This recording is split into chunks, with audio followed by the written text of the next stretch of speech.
Bueno, mis hermanos, ya estamos llegando a la recta final del libro de Malaquías. Ya tal vez tendríamos una o dos más enseñanzas.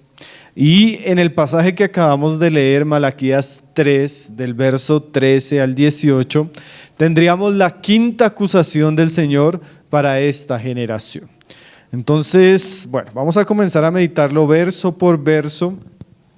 Y vamos a ver cómo el Señor va a tratar a una generación que en muchos aspectos está apostatando, una generación desobediente, una generación ciega, una generación que con sus palabras ofende a Dios, una generación que ha sido cautiva por un engaño o por varios engaños, porque las palabras que estos hombres profieren contra el Señor son fruto de una incredulidad, son frutos de unas cosas que ellos piensan y creen.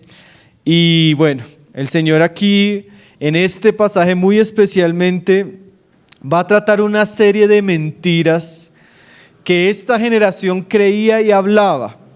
Mentiras que en su tiempo eran una de las maneras como hablaba el pueblo de Dios. Y ahí es donde este pasaje es muy tremendo, hermanos, porque el engaño existió desde el Génesis. Pero lo tremendo es cuando el engaño está en la boca del pueblo de Dios. Cuando aquellas mentiras que Satanás dio desde el Edén se vuelven la manera de hablar aún de los creyentes. Mentiras comunes, mentiras sutiles, pero mentiras profundamente destructivas. Mentiras que ofenden a Dios. Mentiras que son un agravio contra el carácter de nuestro Dios. Entonces el Señor va a exponer una serie de mentiras que este pueblo cree y que este pueblo anuncia, siendo el pueblo de Dios. Entonces, bueno, vamos a volver a leer el versículo 13, vamos a comenzar a meditarlo y que el Señor sea hablando a nuestro corazón. Dice ahí, la quinta acusación: vuestras palabras, Malaquías 3:13, vuestras palabras contra mí han sido violentas, dice Jehová.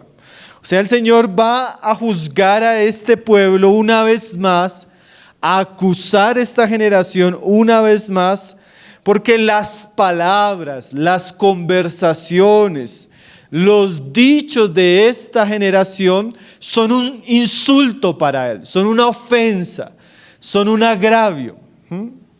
Es tremendo, hermanos, que a veces nosotros somos muy ligeros con nuestra manera de hablar y no sabemos que Dios tiene en cuenta la manera que hablamos.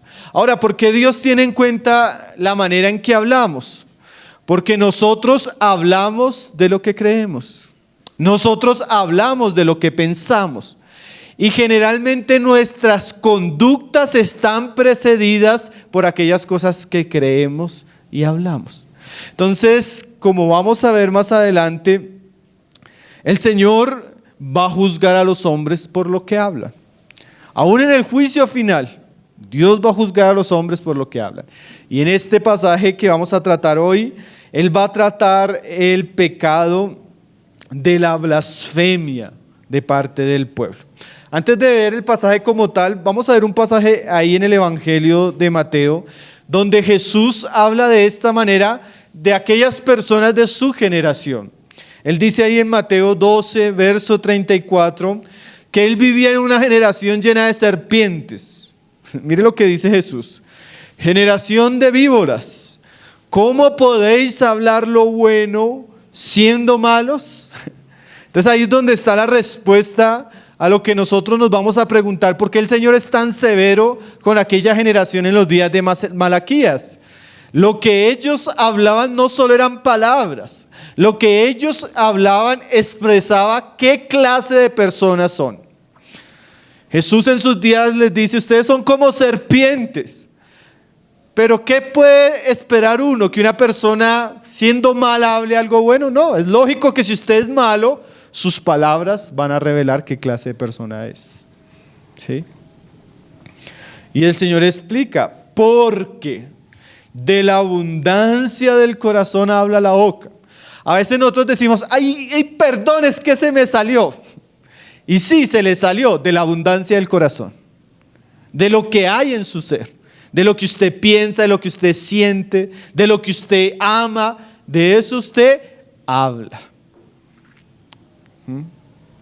Dice el Señor: el hombre bueno del buen tesoro del corazón saca cosas buenas, y el hombre malo del mal tesoro de su corazón saca cosas malas.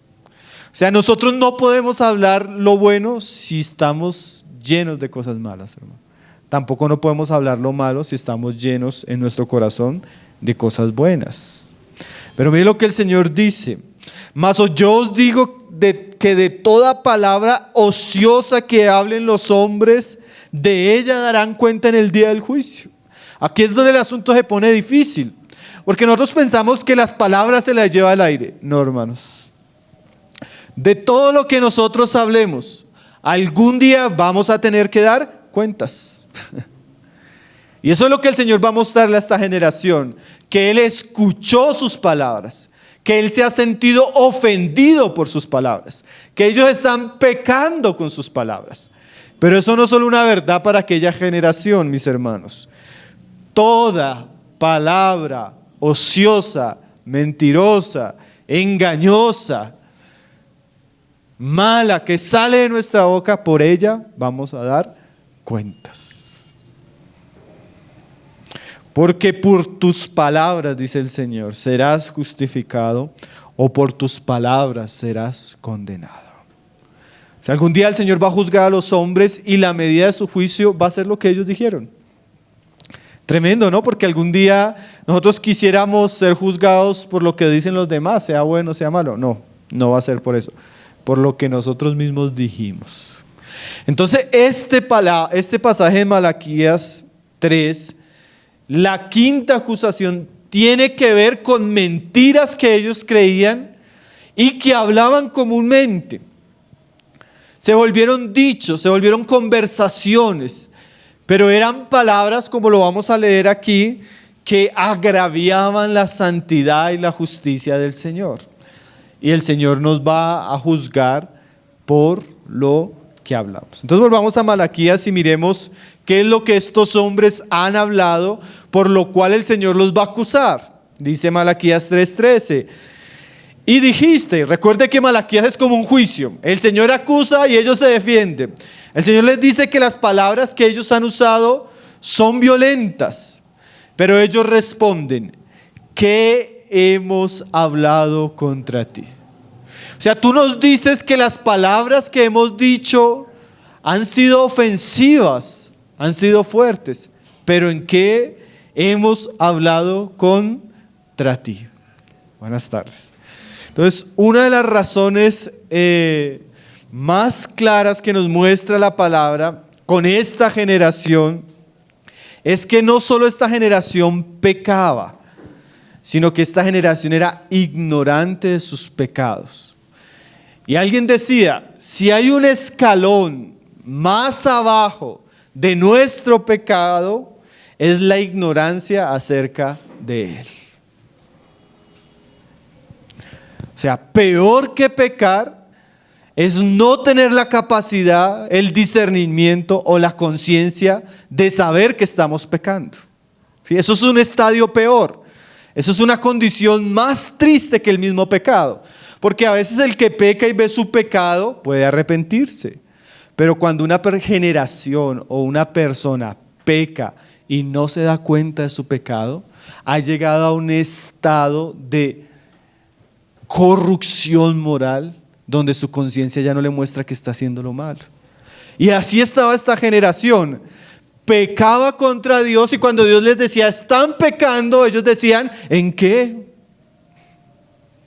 Alguien decía, cuando pecamos constantemente y deliberadamente, uno de los efectos del pecado, ¿saben cuál es, mis hermanos? Perdemos la conciencia o perdemos la capacidad de discernir el pecado.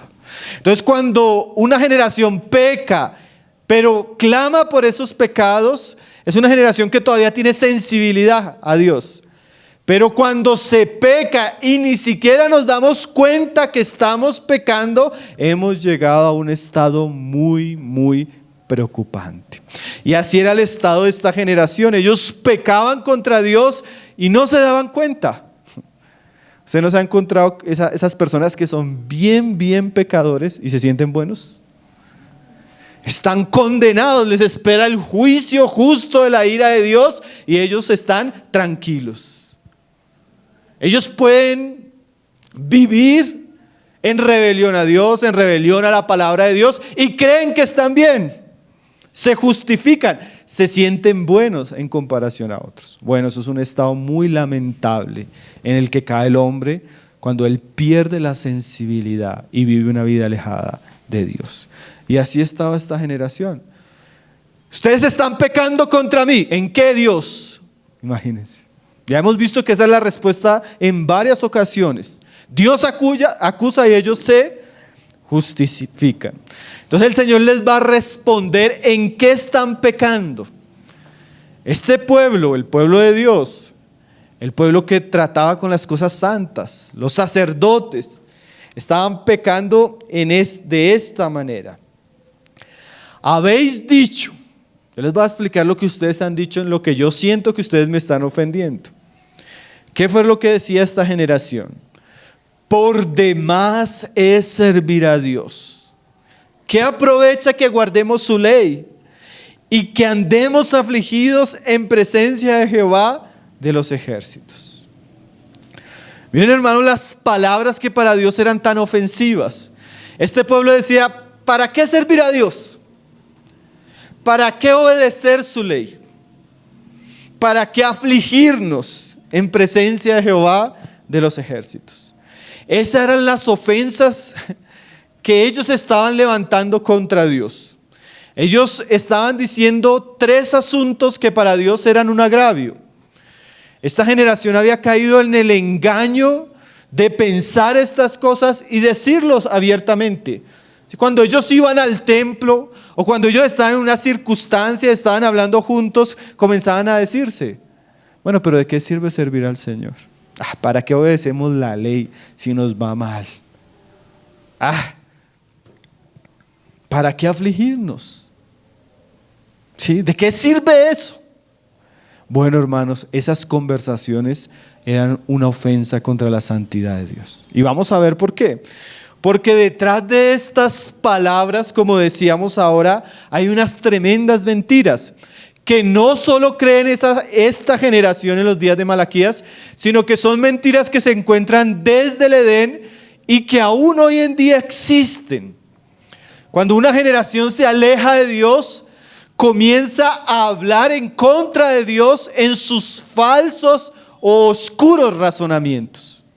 Y la gente comienza a decir cosas que a la luz de su sabiduría son buenas o son lo que ellos piensan, pero para Dios es un agravio. Vamos a mirar cuáles son las mentiras que este pueblo está diciendo en este pasaje. Hay 3. La primera, por demás es servir a Dios. La segunda, ¿qué aprovecha que guardemos sus mandamientos? La tercera, ¿de qué aprovecha de que andemos afligidos en la presencia de Jehová de los ejércitos?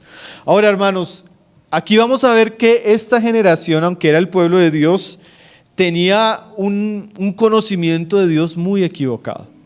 Y como decía Nancy Lee DeMoss, lo que creemos de Dios es la base de todo nuestro sistema de pensamiento y también de toda nuestra conducta.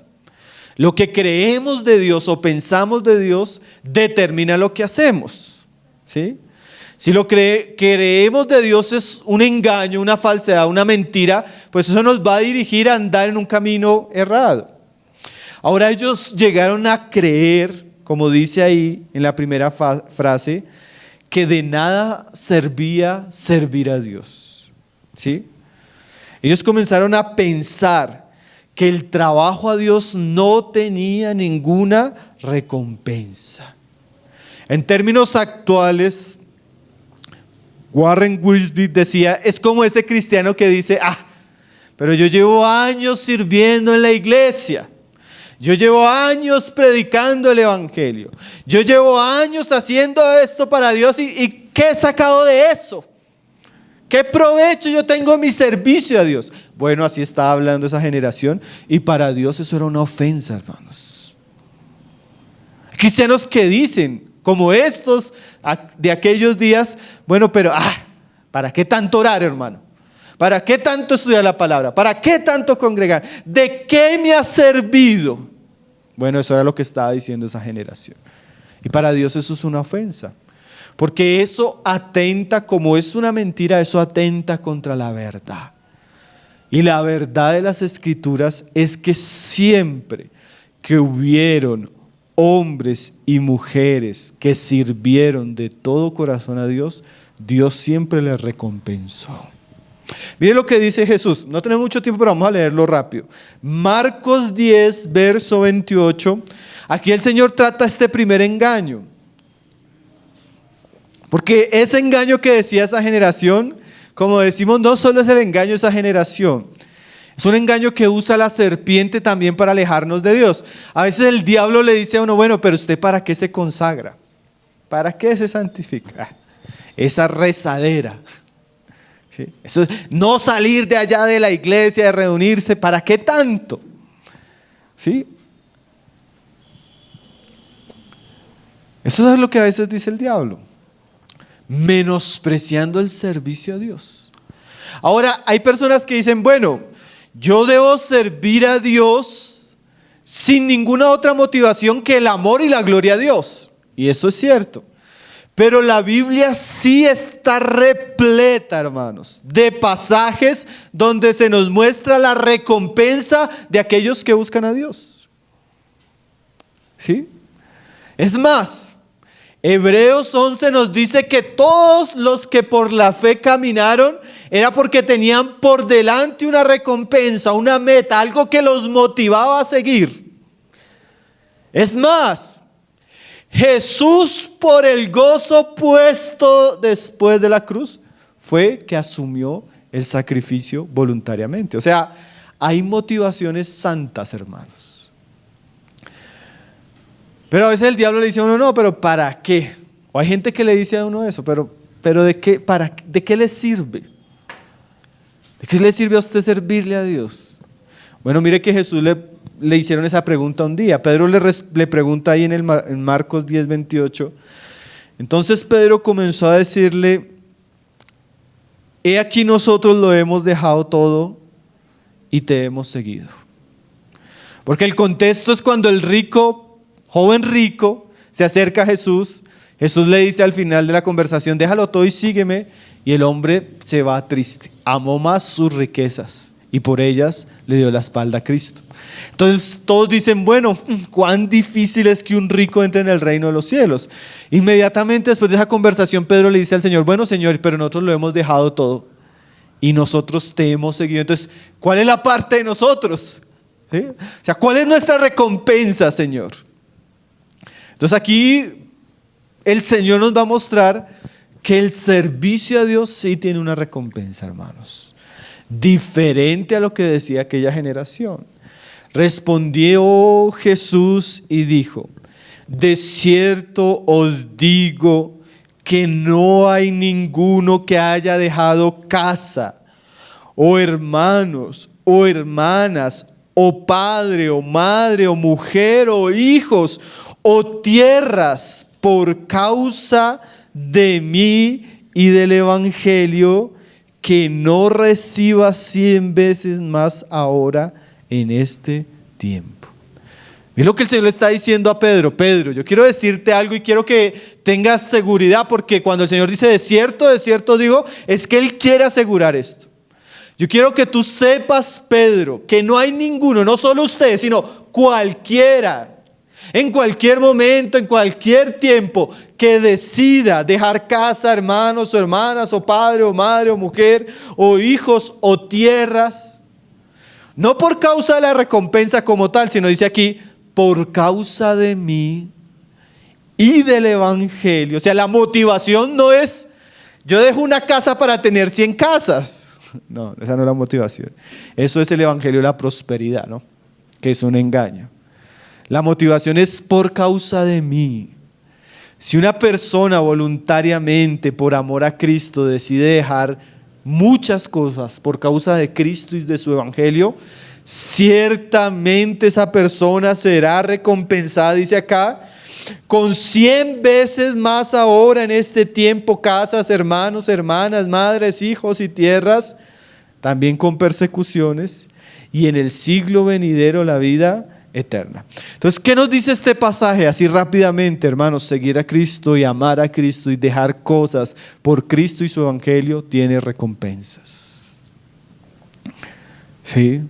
Nadie verdaderamente que ame a Cristo y ame el evangelio y sirva ese evangelio y se dedique de todo corazón a esa causa, nadie va a servirle al Señor de balde. Él recompensa a aquellos que le sirven. Pero la generación de Malaquías pecaba diciendo: pero ¿de qué hemos sacado con este tiempo que hemos estado sirviendo? ¿De qué ha servido para nuestra vida el servicio en la casa de Dios? Ahora, si ustedes van a Malaquías capítulo 2, Malaquías capítulo 1, que ya lo estudiamos, el problema no era que Dios no bendijera el servicio de su pueblo. El problema era la clase de servicio que ellos habían dado. Ustedes recuerdan que una de las primeras acusaciones que Dios tenía contra esta generación es que ellos servían en la casa de Dios de manera indolente, de manera indiferente. Ellos servían sin agrado, sin amor, sin convicción. O sea, ellos venían a la casa de Dios y cuando entraban a la casa de Dios decían: qué fastidio es esto. Y cuando tenían que ofrecer en el altar, no ofrecían los mejores animales, sino ofrecían lo cojo, lo tuerto, lo dañado, lo malo. ¿Sí? Mire cómo lo dice Malaquías 1:13, ya lo habíamos estudiado. Además habéis dicho: qué fastidio es esto, y me despreciáis, dice Jehová de los ejércitos, y trajiste lo hurtado, cojo, enfermo, y presentasteis ofrenda. ¿Aceptaré yo eso de vuestra mano?, dice Jehová. O sea, el Señor decía: ¿cómo yo puedo aceptar ese servicio que ustedes traen a mi casa, cuando en vez de ofrecerme lo mejor me ofrecen lo peor, lo dañado? Cuando en vez de ustedes hacer el servicio para mí con amor, lo hacen con fastidio. ¿Sí? Estas eran personas que servían por obligación. No servían por amor a Dios, sino porque les tocaba. Y cuando tenían que entregar algo, no entregaban lo que más amaban, sino entregaban lo que despreciaban. Entonces, ese servicio que era para gloria de Dios y que podía traer mucha recompensa, hasta 100 veces más en esta vida y en la futura, en vez de haber sido algo bienaventurado, se había vuelto algo maldito. Dios, en vez de recompensar a esta generación por su servicio, la estaba castigando. Entonces el problema no estaba en Dios, sino en la clase de servicio que ellos ofrecían. Proverbios dice así: la insensatez del hombre tuerce su camino y luego se irrita contra Jehová. O sea, esta generación tenía un servicio tan desagradable, y cuando Dios los corregía por lo que hacían, en vez de aprender de la disciplina de Dios, le decían a Dios: si ve, te servimos y nos va mal. Usted ve la insensatez, hermanos. Ellos ofrecían un trabajo indigno que Dios no podía bendecir. Al contrario, hermanos, si ustedes leen Malaquías 2, como lo leímos anteriormente, Dios, aún lo que ellos tenían bueno, lo estaba maldiciendo por la clase de servicio que tenían. Entonces el problema no está en que Dios no recompense el servicio. Claro que Dios recompensa el servicio, pero cuando es con amor, cuando es con dedicación, cuando se hace de todo corazón para la gloria de Dios. Pero hermanos, el servicio que se hace de manera indolente, indiferente, hipócrita y sin corazón, Dios no lo puede bendecir. Mejor. Y escúcheme bien esto, hermano, porque usted tal vez tiene algún tipo de servicio entre nosotros. Tal vez Dios lo llama a hacer algo en medio de su casa. Mejor 5 hermanos, 2 hermanos que sirvan de todo corazón, con amor, con diligencia, con dedicación, que 50 que lo hagan de manera indiferente.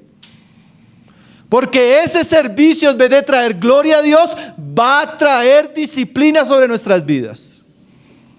Por eso nos va mal y a veces no nos va bien, porque servimos porque nos toca. Es que si no voy, el hermano me va a regañar. Es que si no hago, entonces, porque es que estoy en la lista y me toca hacer tal cosa. Ese era el pecado de esa generación, hermanos. La indolencia en el servicio. Un servicio que en vez de traer el agrado de Dios, traía la disciplina de Dios. Y después decía, ¿por qué no bendices nuestro servicio? ¿Para qué servimos? Pero es que ¿cómo están sirviendo? ¿Está viendo el contexto del libro, hermanos? Ya estamos llegando a muchas conclusiones, por eso es bueno tener el contexto de lo que estaba pasando. Pero hay gente que es tremenda, hermanos, y le dice a uno, yo no sé por qué me está yendo mal. Son descarados, son desobedientes, son necios, desleales, infieles. Y todavía preguntan, yo no sé por qué me está yendo mal. ¿Para qué voy a la iglesia si me sigue yendo mal? Pero es que viene a la iglesia pero no cambia su vida. ¿Cierto? Esa es la primera mentira. ¿De qué sirve servirle al Señor? La segunda mentira, ahí está en el verso 14, dice, ¿y qué aprovecha que guardemos su ley? Esta generación decía, ¿para qué obedecer la ley de Dios? O sea, no hay provecho en obedecer la ley de Dios. Hermano, esto es totalmente opuesto a lo que enseña la Biblia. La Biblia enseñaba, el Salmo 119 y otros muchos pasajes decían, bienaventurados los de perfecto camino, los que andan en la ley de Jehová. La ley de Jehová era una gran bienaventuranza para el pueblo de Dios. Y aquellos que andaban en esa ley iban a ser bienaventurados. Aquellos que andaban en esa ley iban a ser prosperados. Pero esta generación decía, ¿de qué nos sirve guardar la ley si nos sigue yendo como en feria? ¿Sí? El asunto era que la generación no guardaba la ley, hermanos. Y Dios dice, ¿de qué nos sirve guardar la ley? Pero no la guardaban. La vez pasada estuvimos viendo, ahí en el verso, en el mismo capítulo, que ellos quebrantaban la ley. ¿En qué asunto? En el diezmo. ¿Recuerdan? Entonces ellos decían, no, nosotros obedecemos la ley. Y el Señor les dice, cumplen lo del diezmo. Y ellos... Entonces ellos decían, ¿de qué nos sirve guardar la ley? Seguramente habían cosas que ellos guardaban, pero no guardaban toda la ley. Entonces el problema no estaba en la ley, porque la ley de por sí trae bendición. El problema estaba en ellos. Y volvemos a la misma idea de ahora, hermanos. ¿Cómo Dios va a bendecir un pueblo desobediente? ¿Cómo Dios va a bendecir a un pueblo que no tiene en cuenta su palabra? ¿Sí? Ellos decían, ¿de qué sirve guardar la ley? No la estaban guardando, hermanos. Entonces, ¿qué hacía Dios con ellos? La vez pasada decíamos que el Señor era como alguien que venía a purificarlos. La ley es perfecta, el problema era que ellos eran pecadores y necesitaban ser tratados, necesitaban ser quebrantados por su desobediencia. Ahora, el engaño está, como siempre ha existido, no solo en esa generación, siempre ha existido el engaño de, bueno, pero ¿para qué obedecer la palabra del Señor? No, hermano, no hay que ser tan rígido en la palabra del Señor. No, hermano, no hay que tomar tan literalmente esos... ¿Sí? ¿Para qué? Bueno, hermanos, Dios se agrada en aquellos que le obedecen. Ayer estaba compartiendo con los hermanos de la escuela la obra Juan 15. Y Jesús dice ahí en Juan 15, mis amigos son los que me obedecen. O sea, el Señor considera a una persona cercana en la medida que esa persona tiene en cuenta a Dios, su palabra, y obedece esa palabra. Pero nosotros somos muy astutos para desobedecer la palabra del Señor, ¿no, hermanos? Hay muchos mandamientos que tenemos en la palabra del Señor y los quebrantamos. ¿Se acuerda lo que Jesús decía en el Sermón del Monte? Ay de aquel que quebranta uno de estos pequeños mandamientos. La palabra está llena de mandamientos, hermano. Y Dios no puede bendecir. Dios no considera a alguien cercano a Él que abiertamente está en contra de su palabra. ¿Sí? Estar en contra de la palabra del Señor es estar en contra del Señor. Entonces, el siguiente engaño que decía esta generación, el primero era, ¿para qué servir a Dios si eso no sirve? No, sí sirve. Tienen recompensas en esta vida y en la futura. No se duerman, hermanos. Segundo, no, pero ¿para qué obedecemos la palabra del Señor? Bueno, la palabra del Señor nos trae bendiciones a nuestra vida, hermanos. ¿Se acuerda que el Señor dice, si ustedes obedecen mi palabra, yo los voy a bendecir? Yo voy a abrir las puertas de los cielos y les voy a dar bendición sobre bendición. Hermanos, la obediencia siempre nos lleva por un camino rico, amplio y lleno de las bendiciones de Dios. Y como decíamos la vez pasada, no estamos hablando de dinero, ¿sí? Las bendiciones de Dios tienen que ver con muchos aspectos, pero la desobediencia, hermanos, siempre va a ser castigada. El tercer asunto que esta generación decía, dice ahí en el 14, y que andemos afligidos en presencia de Jehová de los ejércitos. Ahora ellos decían, bueno, ¿de qué sirve afligirnos? Esa puede ser una referencia a la práctica del ayuno y otros asuntos que generalmente el pueblo de Israel hacía en señal de aflicción de espíritu. Ellos generalmente cuando ayunaban se vestían de cilicio, a veces lloraban literalmente, como una señal de arrepentimiento. Entonces ellos están diciendo, ¿de qué sirve afligirnos? ¿De qué sirve llorar? ¿De qué sirve ayunar en la presencia del Señor? ¿Sí? Otra mentira que ellos decían, porque ellos daban a entender que eso no servía para nada, pero la Biblia también está repleta, hermanos, de pasajes que nos dicen que Dios está cerca a los quebrantados de corazón, que los que le buscan, le encuentran, que los que a Él vienen, Él no les echa fuera. Entonces, ¿por qué esta generación pensaba que sus ayunos no tenían ningún provecho? Bueno, usted comienza a leer Isaías, usted comienza a leer Habacuc y otros profetas, y usted se da cuenta que Dios no podía recibir los ayunos de esta generación, porque generalmente eran ayunos donde la aflicción solo era externa. ¿Sí? Ellos literalmente se vestían como si estuvieran de luto, literalmente se ponían cenizas y ayunaban. Pero ¿saben qué pasaba, hermanos? El corazón de esta generación nunca se humilló delante del Señor. Y Dios no responde. Escúcheme esto, hermanos, porque esto necesitamos aprender de estas cosas. Dios no responde a una búsqueda hipócrita. Dios no responde a una búsqueda hipócrita.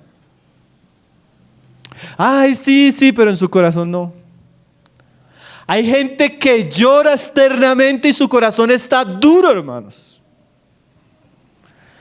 Hay gente que puede hacer lamentos y su corazón ser indiferente. Hay gente que literalmente puede dejar de comer, pero su corazón no está quebrantado. Y Dios no responde a una búsqueda así. Como lo vamos a ver mañana en el Sermón del Monte, Dios conoce la sinceridad de la búsqueda de las personas. A veces ayunamos porque todos están ayunando, pero realmente no hay un quebrantamiento de corazón. Y así era esta generación, hermanos. Esta generación era una generación hipócrita. Por eso ahí en el capítulo 2, cuando el Señor llama al arrepentimiento, Él les decía así en el verso 2. Si no oyeres y si no decidís de corazón dar gloria a mi nombre. O sea, el asunto es de corazón. Ha dicho Jehová a los ejércitos, enviaré maldición sobre vosotros y maldeciré vuestras bendiciones y aún las he maldecido. ¿Por qué? Porque no os habéis decidido de corazón. A Dios no le impresionan las apariencias, hermano. Dios busca una consagración. Dios espera una búsqueda de nosotros de corazón. A veces las personas como esta generación piensan que si vinieron a la iglesia, Dios automáticamente va a cambiar las cosas. Usted puede venir a la iglesia y su corazón estar lejos de Dios, hermano. Usted puede venir a la reunión y estar pensando otra cosa. Usted puede cantar cosas muy preciosas y su corazón estar tan distante de lo que hay en sus bocas. Y a Dios nadie le engaña, hermanos. ¿Cómo Dios iba a responder una oración que no era sincera? Hermanos, hasta nosotros detestamos la hipocresía. Si a usted alguien se le acerca y usted sabe que viene hipócritamente, le dice, ay, hola, ¿cómo estás? Y usted sabe que él está hablando mentira, usted va a aborrecer esa situación. ¿Cierto? ¿A usted le gustan los hipócritas? A nadie, menos a Dios. Y el problema es que Dios sí conoce. A Dios no lo engañamos. ¿Sí? Usted puede engañar a... Nosotros hemos tenido bandidos que nos han engañado meses. Después al final el Señor destapa el corazón. Sin vergüenzas. Pero Dios desde un comienzo sabe quién es cada uno de nosotros. Sabe si lo estamos buscando de todo corazón o simplemente estamos llorando por llorar. En aquellos días, hermanos, se contrataba gente para llorar en los funerales.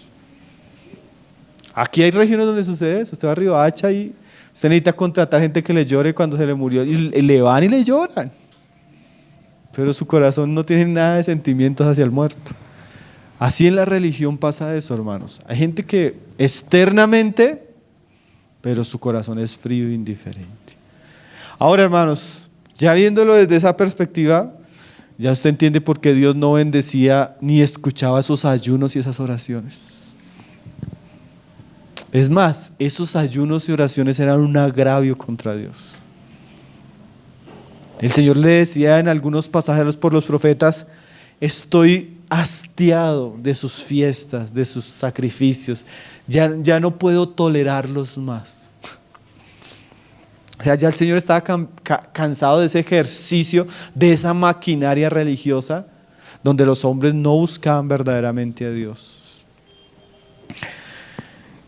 Esas son las primeras mentiras, hermanos. Esta generación decía, bueno, ¿de qué nos sirve servir a Dios? ¿De qué nos sirve obedecer la ley? ¿De qué nos sirve afligirnos? Hermano, obedecer a Dios, afligirnos delante de Dios y servir a Dios siempre tiene provecho. Lo que pasa es que esta generación no lo estaba viviendo.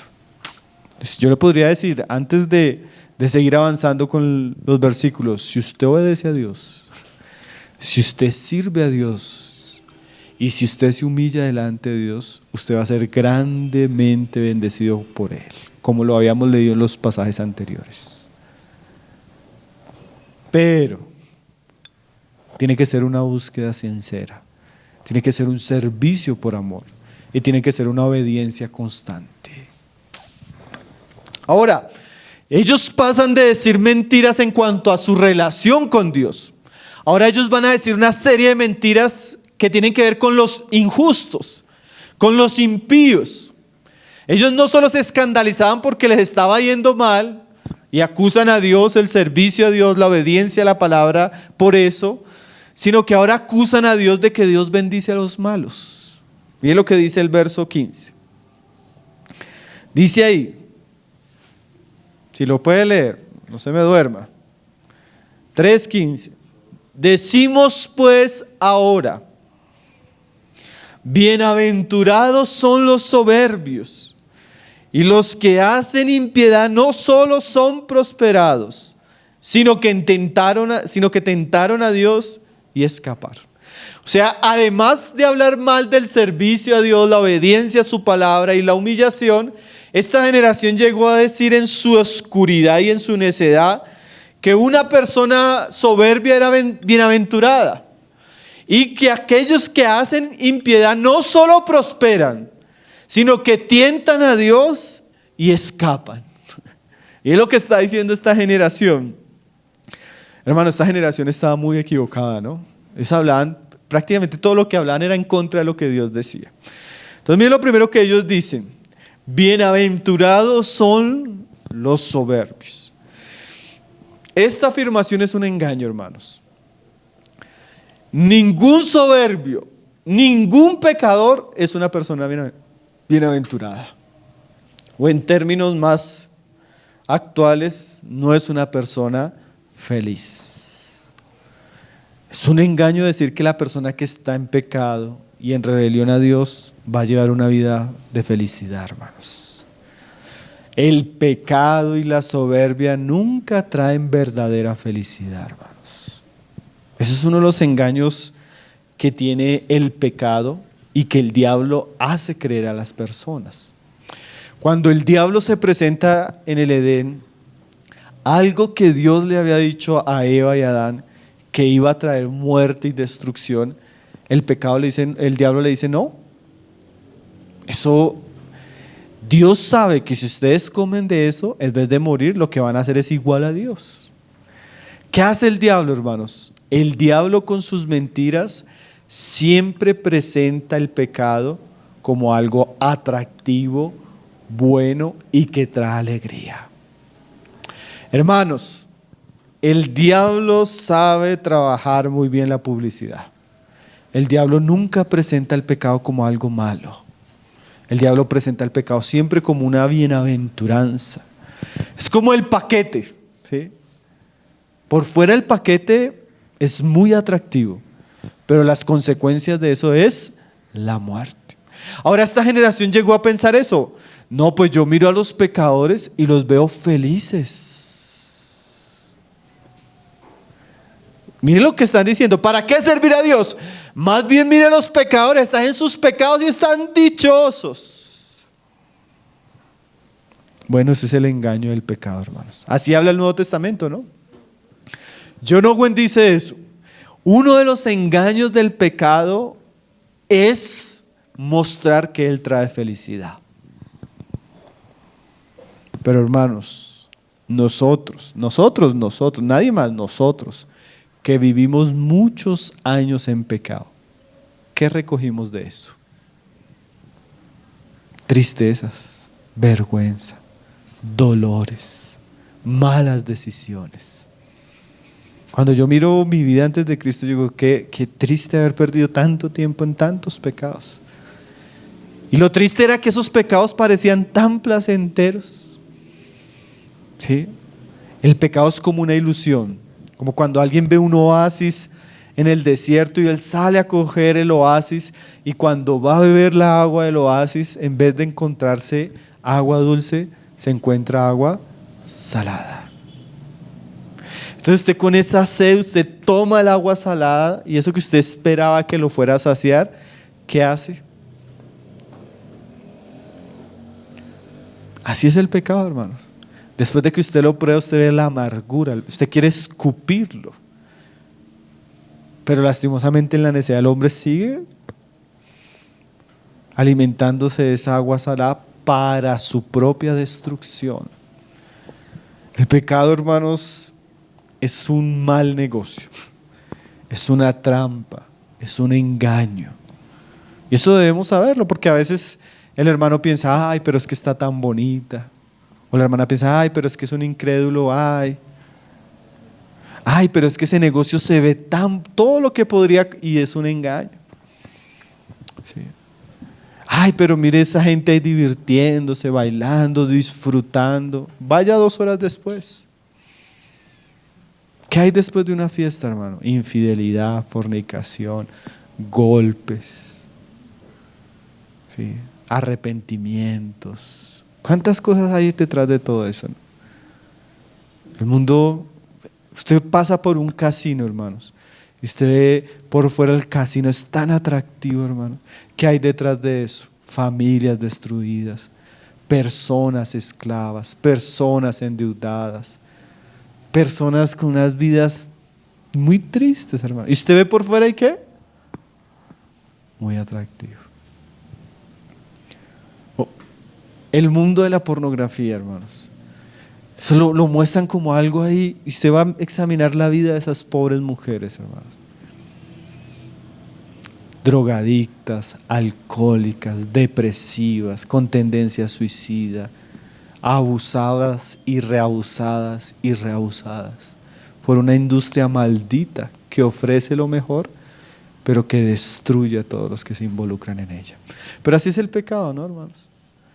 Pero a veces nos presentan el pecado como algo bueno, hermanos. Lo triste es que era el pueblo de Dios que decía: ay no, pero yo veo a mi vecino que está en pecado y mire cómo le va bien, tiene mejor carro, tiene mejor casa. En cambio yo pasando necesidad y así bien estrecho. Ay, hermano, eso que usted ve, eso no es felicidad, hermanos. La vida del impío, ningún impío, hermanos, por más que aparentemente usted crea que él está bien, si él no tiene a Cristo, ese hombre está en una situación terrible, y lo que le espera. Porque digamos hipotéticamente esto, hermanos, 100 años, digamos hipotéticamente, porque nunca va a ser así, 100 años de placer, 100 años de disfrute, 100 años de diversión en este mundo, en un segundo en el infierno se van a olvidar. Un solo segundo en la condenación y las llamas perpetuas olvidarán los recuerdos del placer del pecado para siempre. Y ese pecado que se disfrutó va a ser la amarga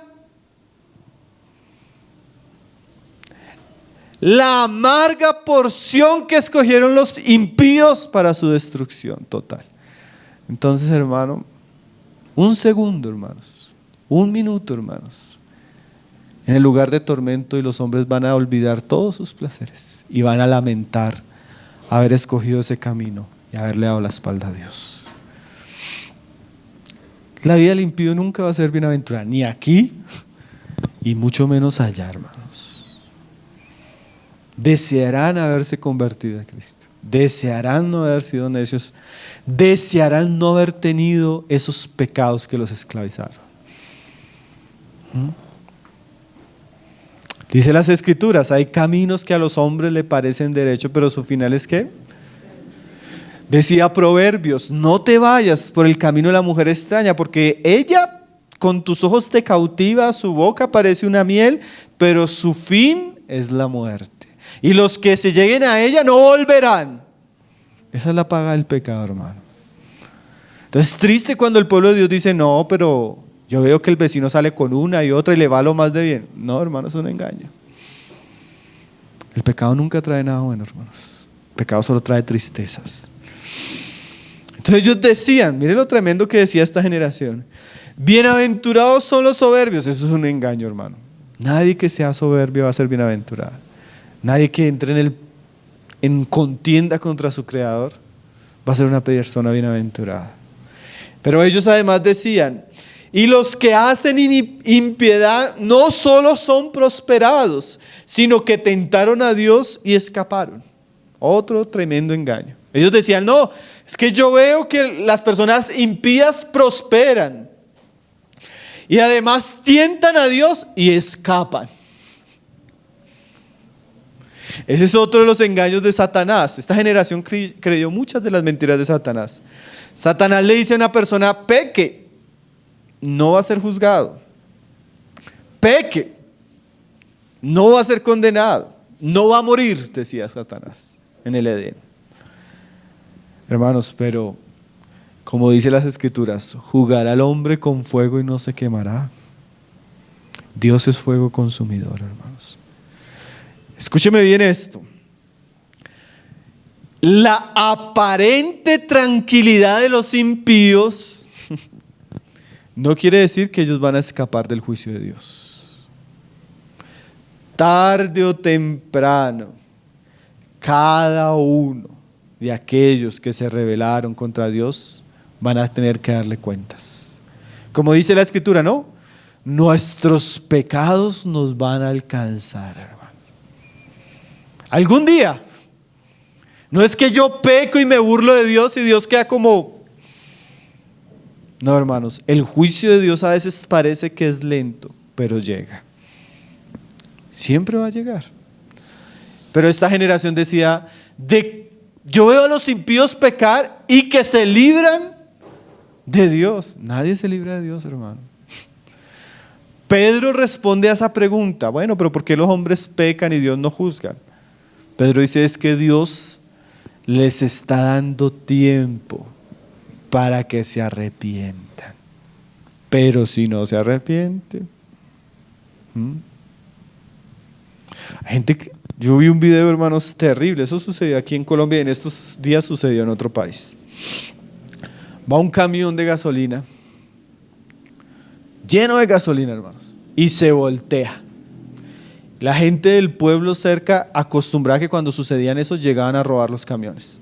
Sale la gente todo con sus pipetas y eso, saquen gasolina y saquen gasolina. Y comienza el conductor a gritarles, es gasolina, se va a explotar. La gente no escuchaba. Llegó un policía, por favor aléjense que va a explotar. La gente saque, ¿qué vas? ¡Pum! La gente salía corriendo quemada, incendiada, hermanos. Dios habla de su ira como algo así. Algo que se va a encender en un momento, hermanos. Y uno le dice a las personas que ese pecado lo va a condenar. Que si no se arrepiente Dios lo va a juzgar. Que vuelvan a Dios y ¡pum! En cualquier momento, hermanos. Cuando menos lo esperamos, viene el juicio de Dios. Ahí vuelve el pasaje. ¿Jugará el hombre con fuego y no se quemará? Hermano, ¿usted cree que el pecador va a escapar de las manos de Dios? No. No va a escapar, hermano. Pero esa generación lo pensaba. Hay veces uno dice, no, es que roban, se enriquecen. Espere que a todos les va a llegar el día, hermano. A todos los hombres les va a llegar el día. Nadie va a escapar del juicio de Dios. Pero esta generación decía esto, tremendo esas palabras, ¿no? Esta generación decía,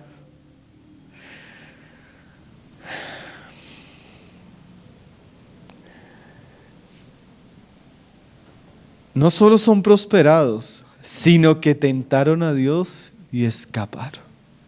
Por un momento. ¿Sí? Así las personas escapan por un momento. Pero cuando uno mira hacia adelante, hermanos, nadie va a escapar. ¿Sabe qué dice Apocalipsis? A mí siempre me ha impactado ese versículo. Dice Juan que en un momento vio el trono de Dios y desapareció el cielo, desapareció la tierra, todo desapareció. Y fueron presentados delante de Dios todos los hombres, ricos, pobres, reyes. Todos fueron presentados delante de Dios. Y cada uno, imagínense ese día, hermanos, cada uno fue juzgado según lo que se halló escrito en el libro. Al que se escapa aquí, allá no se escapa. Allá no va a tener dónde esconderse. Dios desapareció el cielo, desapareció la tierra y todo. Solo estaban los hombres delante de su trono.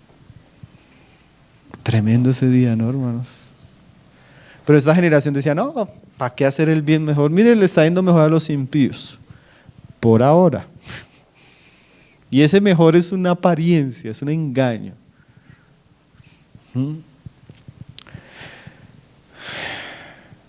Esas eran las ofensas contra Dios, la manera como esta generación pensaba y hablaba. Esa generación piensa totalmente en oposición a lo que Dios había dicho.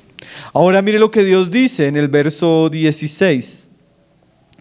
Dice, entonces los que temían a Jehová hablaron cada uno a su compañero y Jehová escuchó y oyó y fue escrito libro de memoria delante de él para los que temen a Jehová y para los que piensan en su nombre. En medio de tanta apostasía, porque es un tiempo donde hay un pueblo que dice que es de Dios pero apostatado. Un pueblo que está pecando de muchas maneras, un pueblo que es ignorante de la voluntad de Dios, un pueblo que desafía a Dios con sus palabras, tiempos de apostasía. Pero en medio de esos tiempos de apostasía, habían unos que temían al Señor, hermanos. Había un pequeño grupo en medio de este pueblo. Había un remanente fiel al Señor. Había un remanente que cuando comenzó a escuchar todo lo que Malaquías comenzó a anunciar, este remanente se puso de parte del Señor. Hermanos, Dios siempre tiene un remanente. Siempre, hermanos. En medio, a veces usted tiene una iglesia completa apostatada. Un movimiento de iglesias totalmente apostatado. A veces usted tiene una generación cristiana apostatada. Pero siempre Dios tiene un remanente, hermano. Siempre tiene personas que no han doblado sus rodillas ante Baal. Como los días de Elías, ¿no? Elías decía, Señor, he quedado solo. El Señor le dice, no, no has quedado solo. Yo tengo 7,000 que no han doblado sus rodillas. O sea, siempre Dios tiene un remanente. Entonces, hubo personas que a escuchar la profecía de Malaquías dijeron, Señor, ten misericordia de nosotros. Como los días de Habacuc. ¿Se acuerda cuando el Señor le responde a Habacuc? Dice Habacuc, he oído tu palabra, Señor, y temí. Se vieron personas que entre el pueblo se dieron cuenta en lo que estaban. Los temerosos. Y dice ahí, entonces los que temían a Jehová hablaron cada uno a su compañero. Las personas que tuvieron temor de Dios y fueron despertadas por el Señor, fueron despertadas por la palabra, ellas se posicionaron por el Señor y comenzaron a hablar a sus compañeros. Ahora, mire lo interesante. Los impíos del pueblo tienen una manera de hablar y los justos del pueblo también tienen una manera de hablar. Ahora, puede ser que la reunión de estos justos no fuera la más grande, hermanos. Puede ser que la reunión de estos justos no fuera muy atractiva para los demás. Es más, tal vez ni fue una reunión. Tal vez estos justos, después de escuchar las profecías de Malaquías, en su casa comenzaron a hablar o comenzaron a visitar a sus hermanos y comenzaron a hablar. Y dice ahí, y hablaron cada uno a su compañero. Hermanos, a veces lo que hablamos nos muestra, como decíamos al comienzo, que hay en nuestro corazón. Si en nuestro corazón hay oscuridad, necedad, maldad, pues hablamos según eso. Pero si en nuestro corazón hay temor, hay sabiduría, hay prudencia, hay santidad, vamos a hablar de eso. Y mire que ellos hablaron a sus compañeros. Ellos comenzaron a decirle a sus compañeros, si ves que estamos pecando contra Dios, si ves que hemos pecado con lo del diezmo, con lo de las ofrendas, hemos sido infieles a nuestras esposas, hemos sido desleales, si ves lo que el Señor está diciendo es de nosotros. Como si le estuviera diciendo a sus compañeros, necesitamos despertar. No podemos seguir viviendo esta vida cristiana que estamos llevando. Necesitamos arrepentirnos, necesitamos cambiar, necesitamos enderezar nuestros pasos, necesitamos volvernos a Dios. Hermanos, en tiempos de crisis y apostasía, cuán necesario es que los que son temerosos hablen. Si los que hablan engaño hablan, hermanos, los justos también deberían hablar. A veces uno ve una reunión, hermanos, de cristianos, ¿no? O sea, un grupo de cristianos. Y el que es necio, desobediente, rebelde, es el que más habla. Ay, hermanos, pero ¿para qué tantos reunidos? ¿De qué provecho obedecer toda la palabra? Ay, hermanos, no hay que serle... Y los que son justos se quedan callados. En vez de exhortarlo, ¿cierto? En vez de llamarlo a la cordura, el que es justo a veces calla. Hermano, para Dios cuando callamos en los momentos que deberíamos hablar, estamos pecando. Hermano, y eso sucede en todos los ambientes, desde el cristiano simple a veces hasta los hermanos que están. La vez pasada tenía una conversación con un hermano. Hermano, usted todo un maestro de la palabra, todo un doctor en teología, viendo semejante pecado y se queda callado. Yo no comprendo eso, hermano. Hay que hablar, hermanos. Así la generalidad vaya en oposición a lo que Dios dice, hay que hablar. Así nos saquen, así nos aborrezcan, así no les guste lo que hablemos, hay que hablar. Porque esa es la manera que nos ponemos delante del Señor. Pero a veces, hermanos, somos cobardes. Sí. A veces es más valiente el que está en pecado que el que está en la verdad, hermanos. Qué triste eso, ¿no? Pero aquí hubieron personas que tuvieron más temor de Dios que temor de los hombres. Y hablaron a sus compañeros: mira, usted de los que no está diezmando, usted es el que está siendo infiel con su esposa, usted es el que es desleal, usted es el que usted ofrece esos sacrificios tuertos, usted es el que ofrece lo malo. A veces es bueno decirle: hermano, nosotros necesitamos hermanos comprometidos que hablen la verdad los unos con los otros. Usted es el que no ora, usted es el que no se congrega, usted es el que está en pecado diciendo que es hermano.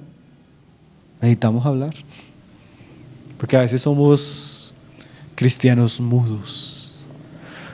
No existe el justo mudo, hermano. El justo que teme a Dios va a hablar con su compañero. ¿Saben qué dice la epístola a los Hebreos? Para los que anotan, se lo voy a citar. Dice: antes, en tiempos de apostasía, en vez de que el engaño prospere y endurezca el corazón, ¿qué debemos hacer? Antes, exhortando unos a los otros cada día. Es una responsabilidad exhortarnos diariamente, hermano. Ay, es que el hermano Pablo Alberto se la pasa exhortándonos. Es nuestro deber, hermano. No podemos hacerlo todos los días, pero por lo menos los sábados, los domingos, a veces en persona, en privado. Pero ese es nuestro deber, hermanos. Ese es nuestro deber. Porque lastimosamente, si a nosotros no se nos está hablando regularmente la palabra de Dios, nos endurecemos en el engaño del pecado. Y Dios nos puso para cuidarnos los unos a los otros. Y como hermanos debemos hablarnos. Hace poco tenía una conversación así de este tipo con un hermano. Ay, hermano, yo no pensé que usted viniera a hablarme de eso. Pues definitivamente era de eso que quería hablar, no quería hablar más. Necesitamos hablarnos ciertas cosas, hermano. Porque es tremendo y es triste, hermano. En el caso de este hermano, todo el mundo hablaba de él y nadie se lo decía a él. Porque así somos nosotros, no hablamos pero murmuramos. No hablamos pero juzgamos en el corazón. ¿No? Dios nos puso como hermanos en amor a hablarnos. Los justos, los que temieron, hermanos, hablaron. Qué importante es hablar, hermanos, en tiempos de pecado, de maldad. Dice Santiago, hermanos, que si alguno de vosotros hace que un hermano vuelva de su error, sepa que ha salvado un alma de la condenación y va a cubrir multitud de pecados. Es el poder que tiene la exhortación de un hermano. Puede salvar a otro que va rumbo a una situación de destrucción. ¿Sí? En tiempos de oscuridad se necesita que los justos hablen, hermanos. Levanten su trompeta y anuncien la palabra del Señor. Entonces dice ahí, mire lo que dice ahí en el 16. Entonces los que temían a Jehová hablaron cada uno a su compañero. Y mire esta frase. Ahí no dice que el compañero los escuchó. ¿Quién los escuchó? Y Jehová escuchó y oyó. Así como Dios escucha las ofensas, porque ellos le habían ofendido con sus palabras, cuando los hombres se vuelven por Dios y hablan la verdad, Dios escucha, hermanos. ¿Saben qué? A veces si nadie nos escucha, pero Dios nos escucha, valió la pena. Pablo decía así, hermanos, a mí esa frase me quedó muy guardada en el corazón. Hay un libro de Sugel Michelin muy bueno. Pablo decía que él predicaba delante de Dios y de parte de Dios. Pero esa primera parte, delante de Dios. A veces, cuando uno va a hablar, yo se le digo al hermano, hermano, esto que le voy a decir, se lo digo con todo amor y se le digo delante de Dios. Porque yo sé que Dios está escuchando. Y usted debería saber que Dios te está escuchando. ¿Sí? tanto lo bueno que hablamos como lo malo que hablamos. Hermanos, se lo digo delante de Dios. Aquí dice que cuando ellos comenzaron a hablar, no sabemos si los demás los escucharon, no sabemos si sus hermanos los escucharon, porque a veces el pueblo de Dios es tan necio que no escucha. Pero Dios sí escuchó, hermanos. A veces yo he estado en lugares predicando, hermanos, donde yo tengo la sensación que nadie me está escuchando. Pero sé que Dios me está escuchando. Y sé que Dios le va a pedir cuentas a los que no quisieron escuchar.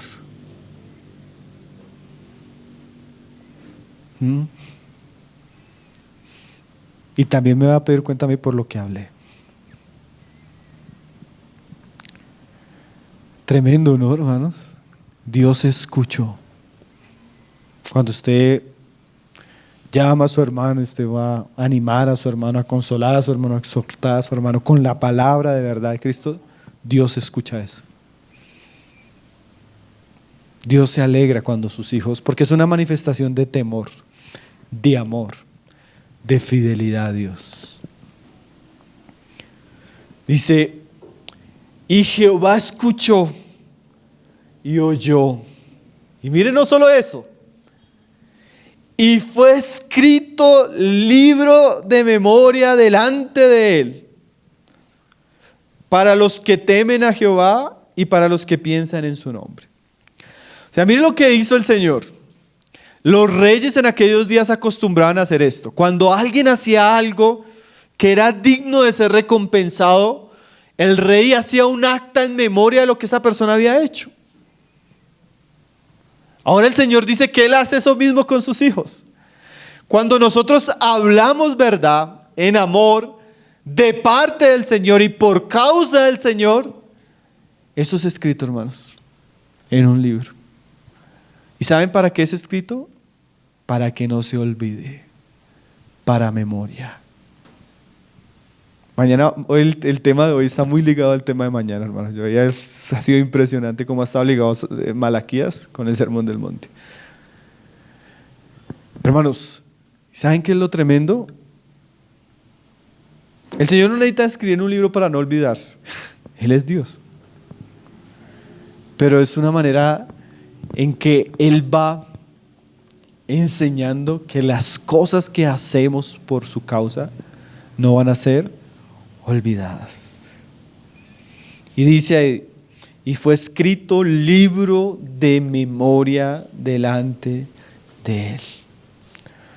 Hermanos, Dios no se olvida, hermanos, porque ellos decían, ¿de qué sirve servir al Señor si no hay recompensa? No, hermanos, aún el servicio más mínimo, más pequeño, que se hizo para Dios, para gloria de Dios, va a ser recordado. Jesús usa esta frase: aún un vaso de agua que ustedes les den a mis pequeños será recompensado. Alguno dirá, no, el que le trajo el vaso de agua al hermano Pablo va a ser recompensado. Esa no es la idea. La idea es que cualquier obra, aún la más pequeña que se hizo por amor a Dios y su evangelio, será recordada.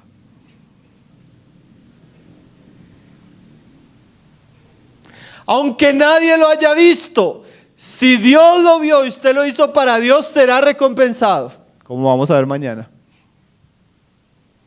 Aunque los demás se olviden, Dios no se olvida. Aunque usted lo olvide, venid a mí, benditos de mi Padre, porque tuve hambre y me diste de comer, estuve en la cárcel y me visitaste, pasé necesidad y la cubriste. Señor, ¿cuándo lo hicimos? Ni ellos se acordaban. Cuando lo hiciste a uno de estos pequeños, a mí lo hiciste. Yo sí me acuerdo. Tremendo, ¿no, hermanos? Hay cosas que tal vez nosotros hicimos para el Señor y se nos olvidaron. Y como vamos a ver mañana, es bueno olvidar. Pero aunque nosotros olvidemos, el Señor no olvida. Y el Señor no es deudor de nadie, hermanos. Él va a recompensar. Mire lo que dice Hebreos, hoy me pasé un poquito, pero mire lo que dice Hebreos 6, verso 10. El Señor le está diciendo esto a una generación, a los cristianos hebreos que estaban en un tiempo de mucha dificultad y apostasía. Pero mire lo que dice el autor ahí en el verso 10. 6, 10 dice, porque Dios no es injusto para olvidar vuestra obra y el trabajo de amor que habéis mostrado hacia su nombre. Hermanos, Dios no es injusto. A veces uno le sirve a personas que son injustas y no reconocen el trabajo que uno hace. Pero Dios no es ese tipo de jefe. ¿Sí? A veces uno en la familia le sirve a los hijos y ellos se olvidan. A veces hasta los hermanos. Uno puede servir, hermanos. Yo he estado en lugares donde he estado sirviendo, hermano, y a lo último termino siendo enemigo de las personas. Porque nosotros somos así como hombres, hermano, desagradecidos. Pero Dios no. Qué bueno saber eso, ¿no, hermanos? Qué bueno saber que Dios no es como nosotros, hermano. Dios no es injusto para olvidar vuestra obra y el trabajo de amor que habéis mostrado hacia su nombre. Hermanos, siempre que hay una persona que ama a Dios, trabaja para Él y le muestra amor, Dios nunca se olvida. Dice, habiendo servido a los santos y sirviéndoles a uno. O sea, no dejen de servir, Dios no es injusto. Dios no se olvida de ese trabajo que hacemos para los santos. ¿Sí?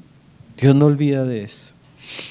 Entonces termina ahí Malaquías diciendo, en el verso 17, dice 16, para los que temen a Jehová y para los que piensan en su nombre, y serán para mí especial tesoro.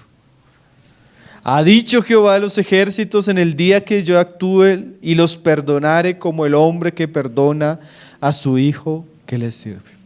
Ahora el Señor dice, además de haberlos oído, el Señor comienza a dar una recompensa futura.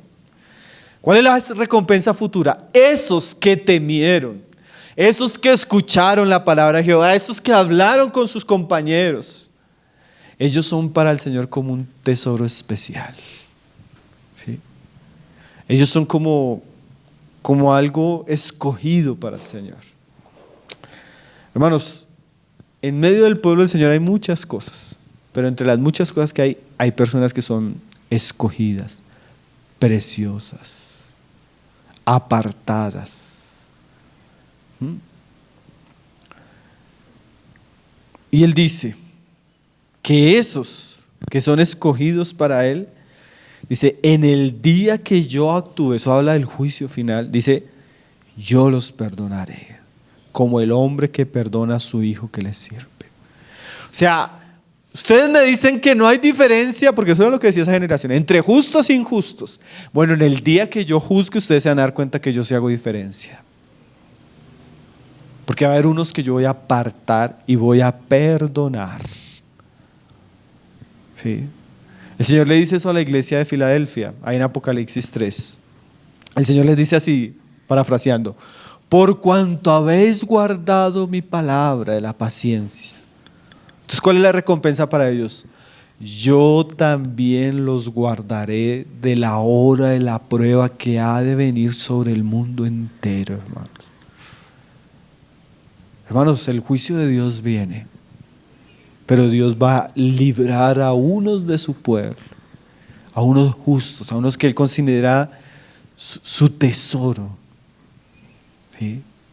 Él los va a perdonar como el padre perdona a un hijo que le sirve, que le ama, que le es fiel.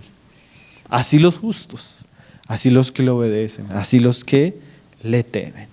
Y ahí en el 18, y en ese día, o sea, en el juicio final, dice ahí, entonces os volveréis y discerniréis la diferencia entre el justo y el malo, entre el que sirve a Dios y el que no le sirve. Porque ellos acusaban a Dios de eso. Dios no bendice a los justos y Dios prospera a los impíos. en el juicio final se van a dar cuenta y van a discernir que no es así. En ese día Dios va a apartar el trigo de la cizaña, el justo del injusto, las ovejas de las cabras. Y a cada uno le va a pagar diferente. El trigo para el granero, la cizaña para el fuego. Las ovejas para el reino preparado por nuestro Padre Celestial. Las cabras para el fuego eterno. En ese día ustedes van a distinguir que yo sí hago diferencia entre el justo y el injusto. Porque ustedes dicen que no. Pero en ese día sabréis. Para algunos muy tarde, ¿no? Pero en ese día van a saber que realmente Dios juzga al justo de una manera y al impío de otra. Esta sería la quinta acusación, hermanos. Qué libro tremendo este de Malaquías, ¿no, hermanos? Qué libro tremendo. El Señor nos lleve a reflexionar, hermanos, las cosas que estamos aprendiendo en este libro.